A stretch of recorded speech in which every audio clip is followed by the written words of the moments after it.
Hello, I am Dr. Stephen Mondre, a restorative dentist in Midtown Manhattan, and I'm here to discuss with you an exciting new product that I have incorporated into my practice.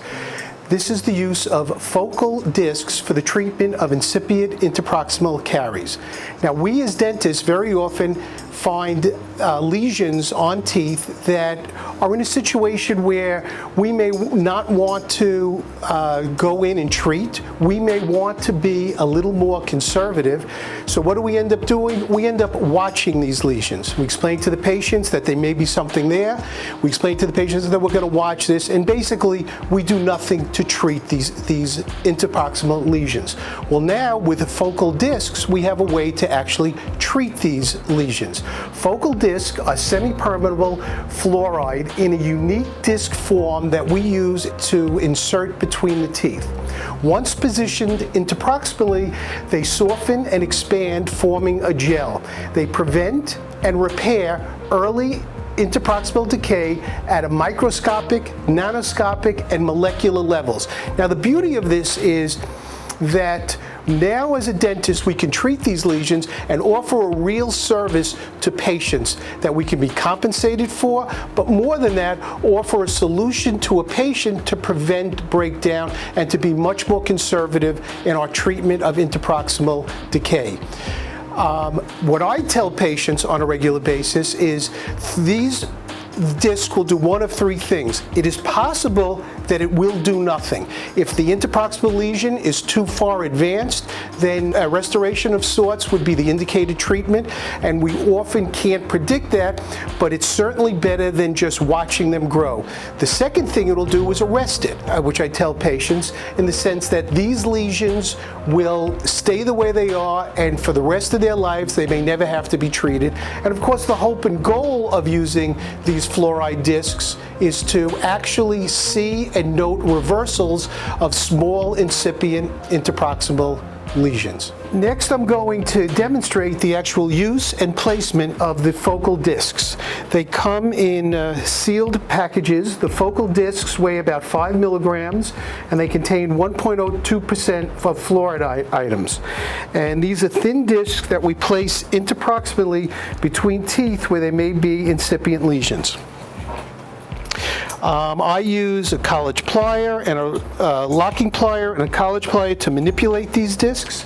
I also have different pluggers and wedges if I need to help get in between the teeth. This can be done without any kind of local anesthesia. I manipulate and hold the discs. I always make sure the teeth are clean first and dry. Okay, now in placing this disc, this patient has very tight contacts and very good attachment, and they can very easily be inserted interproximately in between the teeth by slipping it in. And if it gets a little tight slipping it in, I take a small plugger or some kind of plugger and I give it a little push as I slide it in between the teeth.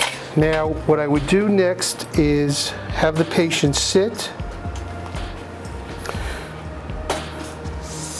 for a few minutes, letting that set in place, and in about 10 minutes it completely dissolves, and then the patient is instructed not to eat or drink for 30 minutes.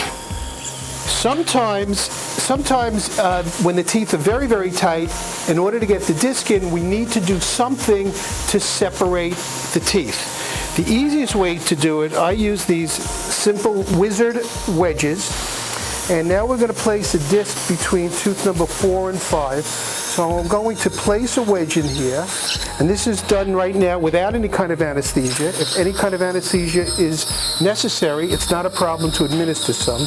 I'm going to push the wedge in to get some tooth separation. Here's some air.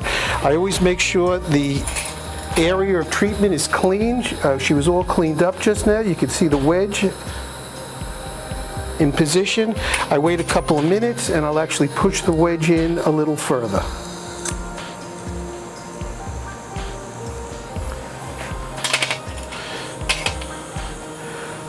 I'm placing a cotton roll here just to protect the cheek. And I have the patient sit for a few minutes while the tooth gently gets separated.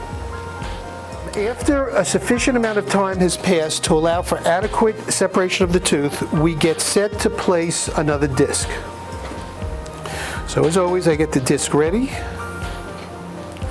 I grab the disc with a locking plier. And what I do now is at the sort of like the same time, I remove my wedge, and I take my disc and I slip it in between the teeth, and the same thing, I sort of push it in and up, and then I use a thin plugger to help manipulate and push it into position.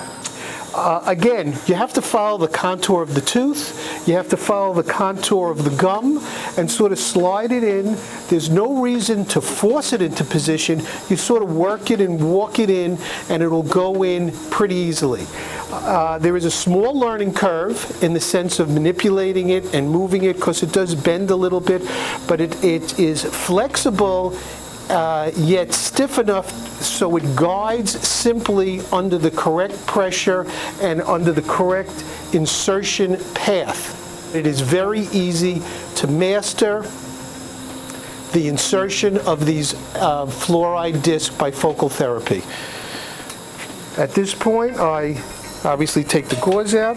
I leave the person sitting for a few minutes with the saliva ejector in place, because within 10 minutes these discs will dissolve. And again, I have the patient advised not to eat, drink, or rinse for 30 minutes after treatment. With focal discs, we can count on an immediate solution instead of a wait-and-see approach.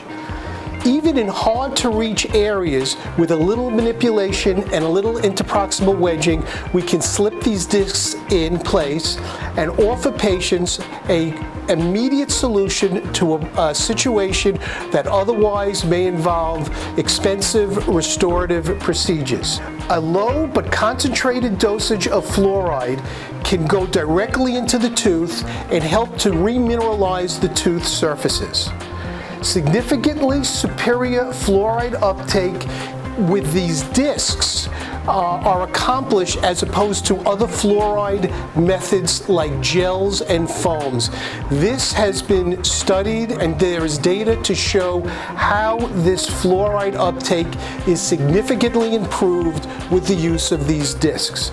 And again, with this in our gun belt as an armamentarium, we can offer patients an immediate solution to a problem that we otherwise had no treatment modality that was truly effective. I hope you enjoyed seeing this today. I hope you can employ this in your practices. I hope you will find, for lack of a better phrase, the excitement of this new therapy that you can use on a day-to-day basis to help your patients improve interproximal disease. Thank you very much.